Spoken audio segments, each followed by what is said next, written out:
তারপরে শিখবেন, এতটুকু। মনে করেন আপনি কোরআন তেলাওয়াত করতে জানেন, আপনার জন্য টার্গেট হচ্ছে এই মাসে আপনি পুরো কোরআন একবার খতম দেবেন, প্রত্যেকদিন এক পারা করে পড়বেন। মনে করেন আপনি কোরআনের হাফেজ, তাহলে আপনার টার্গেট হচ্ছে এই মাসে আপনি আল কোরআন শুরু থেকে শেষ পর্যন্ত হিফজটা চর্চা করবেন।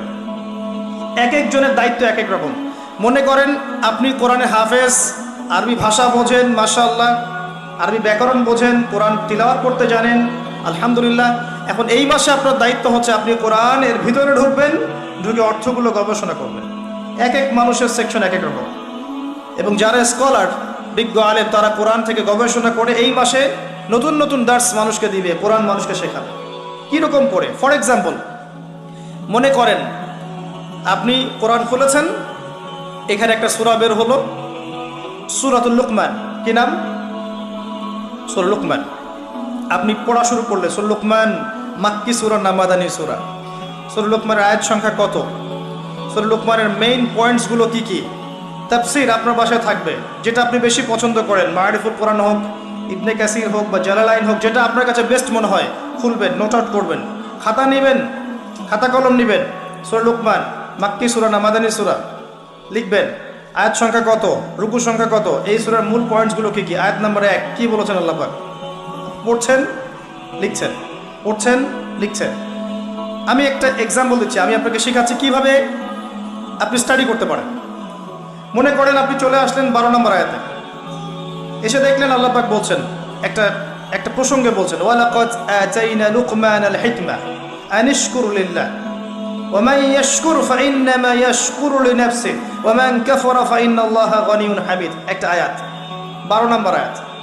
এবার আপনি এখানে দেখছেন ওয়ালাকাদ আতাইনা লুকমানাল হিকমা, আল্লাহ পাক বলছেন নিশ্চয়ই আমি লোকমানকে হিকমত দিয়েছি, প্রজ্ঞা দিয়েছি। আপনার পয়েন্ট কি? লোকমান কে? 2 নম্বর পয়েন্ট, হিকমা, প্রজ্ঞা কি? বুঝতে পারছেন কিভাবে স্টাডি করবেন?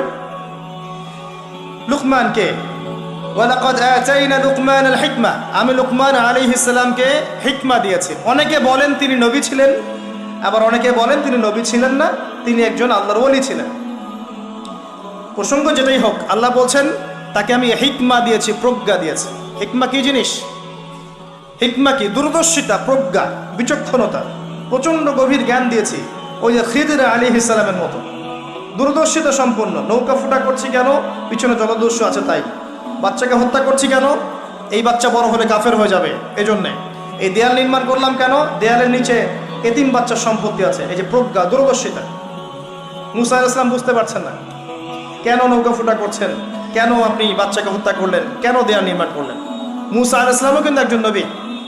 খিদর আলাইহিস সালামকে আল্লাহ পাক বলেছেন ওয়াল্লামনাহু মিন লাদুন্না ইলমা, আমার পক্ষ থেকে ওকে জ্ঞান শিক্ষা দিয়েছে। সুবহানাল্লাহ। লুকমান আলাইহিস সালামকে আল্লাহ পাক হিকমা দিয়েছেন, প্রজ্ঞা। এই যে আপনি পড়াশোনা করছেন, লুকমান আলাইহিস সালাম কে? তিনি ছিলেন একজন হাবাশী। হাবাশী মানে আফ্রিকার মানুষ, কালো মানুষ।